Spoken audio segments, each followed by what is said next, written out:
Alright, let's break down the opening scene from Star Wars Episode 1, The Phantom Menace. And by the way, this is not the Plinkett video that I'm still planning on doing. In that video, I'm going to talk about Plinkett's arguments against the Phantom Menace, and which of his arguments are valid versus which are invalid. For now, though, let's get to that opening scene. One thing we notice quickly is that the Phantom Menace has some pretty bad dialogue. Are you brain dead? So we'll cut that bad dialogue whenever we can. Another thing we'll notice is the slower pacing. I mean, we go from the Jedi arriving at their destination, to the Trade Federation people nervous about the Jedi's arrival, to a droid serving drinks to the Jedi, to the Trade Federation people contacting Darth Sidious, to the action finally starting up. Everybody got that? Good! Two of those scenes can actually be cut, since we see at the start of the second scene with the Trade Federation, This scheme of yours has failed, Lord Sidious. The blockade is finished. We dare not go against the Jedi. that they're nervous about the presence of the Jedi. So we're essentially getting the same information as the first scene, which makes the first scene expendable for the sake of quickening the pace of it. How do you think this trade viceroy will deal with the Chancellor's demands? These Federation types are cowards. The negotiations will be short. What? What did you say? The ambassadors are Jedi Knights, I believe. I knew it. They're here to force a settlement. We'll also go a little further and remove some bad and unnecessary dialogue in this scene, which will get us to the point of the situation a bit faster. How do you think this trade viceroy will deal with the Chancellor's demands? These Federation types are cowards. The negotiations will be short. What is it? This scheme of yours has failed, Lord Sidious. The blockade is finished. We dare not go against the Jedi. Viceroy, we must accelerate our plans. Do you see how we lost nothing by removing that first scene with the Trade Federation, as well as the scene of the Jedi receiving their drinks? Also, we removed Qui-Gon calling the trade dispute trivial. Obviously, it's not trivial, considering that it concerns a taxation dispute between the Trade Federation and the Senate that turned into a trade dispute between the Trade Federation and the Naboo. So, Qui-Gon really shouldn't make it seem as if it's no big deal. I mean, if it's trivial, then why are the Jedi even involved? Okay, let's move on. After the Trade Federation tries to gas the Jedi, the Viceroy commands a battle droid to destroy what's left of the Jedi. They must be dead by now.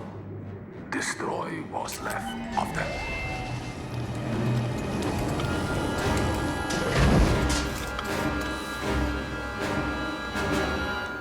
Oh, excuse me. Check it out, Corporal. We'll cover you. Roger, roger. Since the Viceroy told the lead battle droid that the Jedi were dead, there's no reason for the battle droid's dialogue in which he tells another battle droid to check the situation. That kind of makes it seem as if the lead battle droid doesn't trust the Viceroy, which would be unusual for a droid that's supposed to take and carry out commands. Uh-oh. Blast them.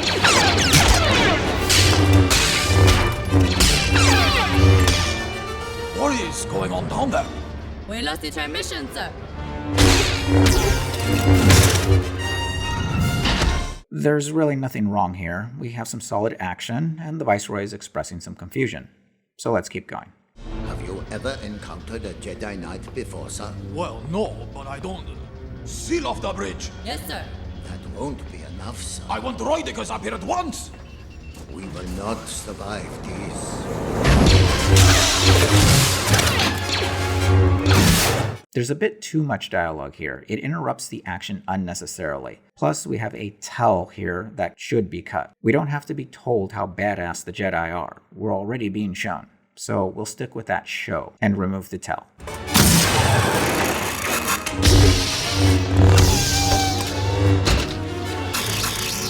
Close the blast doors.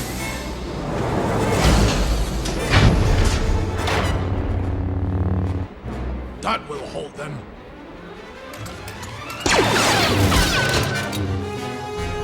There's more extraneous dialogue here. It's only slowing things down. Remember, we're in action now, so we want to quicken the pace and not interrupt the action too much. They are still coming through.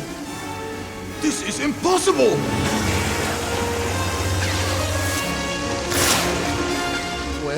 are those droid cars? Besides, the more of the Viceroy's dialogue we cut, the more speechless he seems as the event plays out. Since he's never encountered the Jedi before, that would be a sensible reaction for him. Master, destroy us!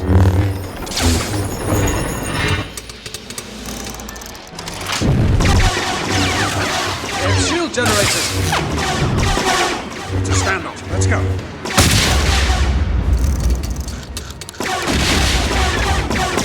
Alright, we're going to cut the speed running to fix an inconsistency that shows up toward the end of the film when Obi-Wan doesn't speed run to help Qui-Gon against Darth Maul.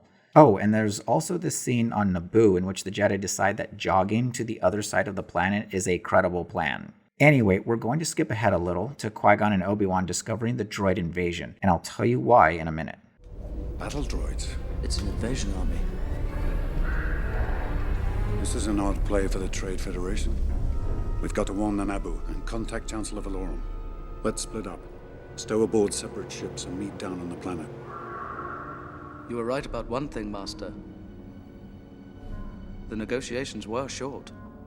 Okay, Obi-Wan's joke here is just not funny, or at least it's in an odd place. Obi-Wan's joke would probably be better placed a bit earlier in the film, such as when Obi-Wan was defending Qui-Gon while Qui-Gon was trying to penetrate the blast door.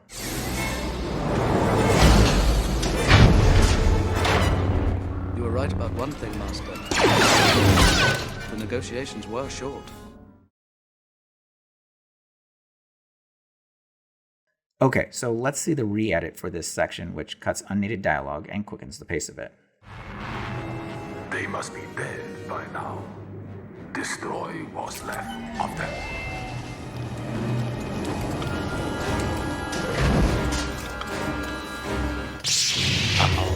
Do you see how we retain the tension as the doors open? We don't cut that tension with a droid walking out of the room saying, Oh, excuse me. or the battle droids talking about checking things out. By the way, if the lead battle droid was unsure of whether the Jedi were still alive, then why didn't it ask the droid that just walked out of the room? You'd think that droid would know.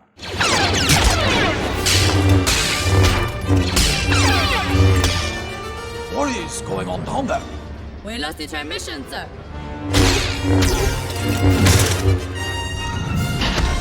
Have you ever encountered a Jedi Knight before, sir? Well, no, but I don't.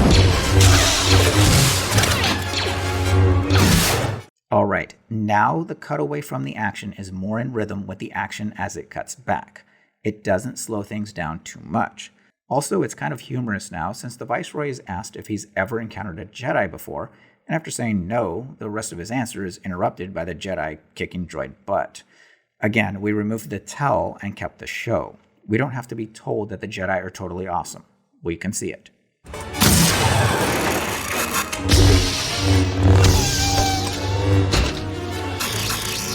Close the blast doors!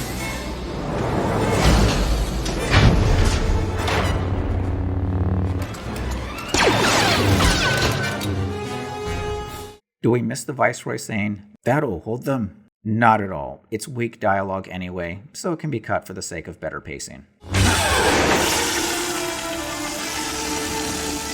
They are still coming through.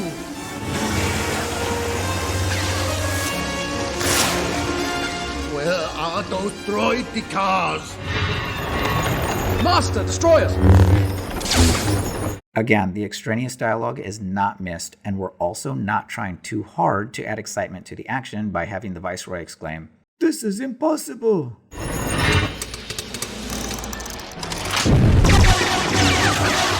Shield generators!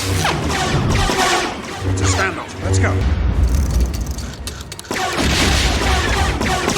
Okay, so the speed running is gone now, as you can see. And that's a good thing. We removed an inconsistency. Also, we really don't want it to seem as if we're making up a force power for the Jedi just to get them out of a specific situation, especially if the Jedi don't use that power ever again. Battle droids. It's an invasion army. This is an odd play for the Trade Federation. We've got to warn the Naboo and contact Chancellor Valorum. Let's split up, stow aboard separate ships and meet down on the planet.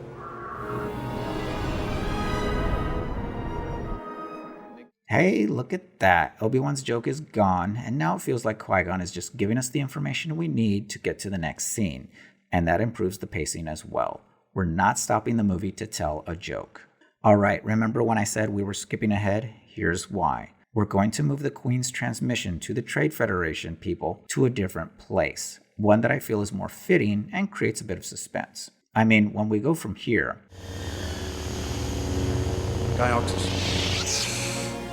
straight to the resolution of that situation... Uh-oh. Blaster.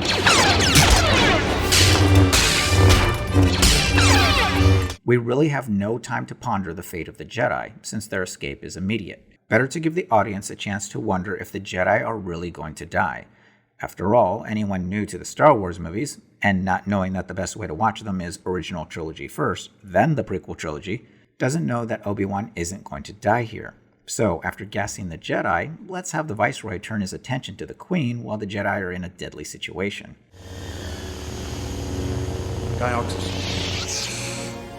Sir, a transmission from the planet. It's Queen Amidala herself. You will not be so pleased when you hear what I have to say, Viceroy. Your trade boycott of our planet has ended.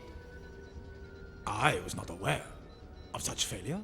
This also paints the Queen into a bad position from the audience's point of view, since she talks about the ambassadors who she doesn't know the Viceroy may have just killed. In its original place, this scene doesn't have that same effect, as the audience knows the ambassadors are still alive and have escaped and are heading down to Naboo to find the Queen. So, in its original place, there's really nothing this scene is adding to the film. By moving this scene, we're moving information around, and we're doing it in a way that makes this entire opening a little bit stronger. Another thing we're going to do is cut this scene down a bit. We don't need the Trade Federation people to tell us they're going to disrupt Naboo's communications. We have that in the next scene, when the governor says, "A communications disruption can mean only one thing: invasion." It's better to see the disruption happen in real time so that we, the audience, experiences it with the Naboo. So let's just leave the Queen's transmission scene a bit early like this. I know nothing of any ambassadors. You must be mistaken. Beware, Viceroy.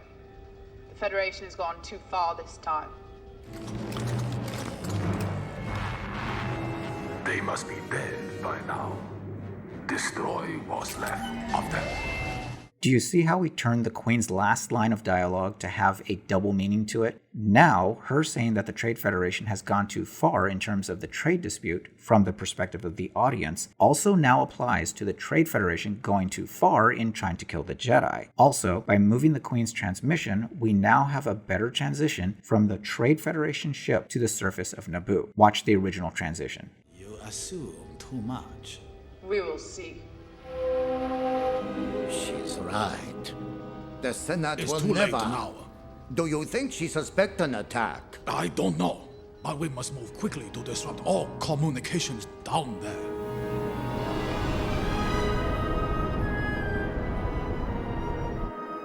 Now, with the Queen's transmission moved, watch the new transition. Battle droids. It's an invasion army. This is an odd play for the Trade Federation. We've got to warn the Naboo and contact Chancellor Valorum. Let's split up, stow aboard separate ships and meet down on the planet.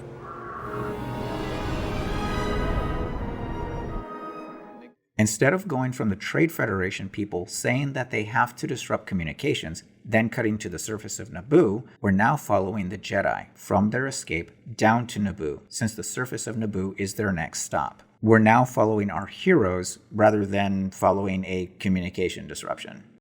All right, that's all for now. The next opening scene I'm going to recut a bit is the opening scene from Star Wars Episode 3, Revenge of the Sith. But first, I'm not going to skip over Attack of the Clones. Actually, I'm going to show you the first scene I ever re-edited.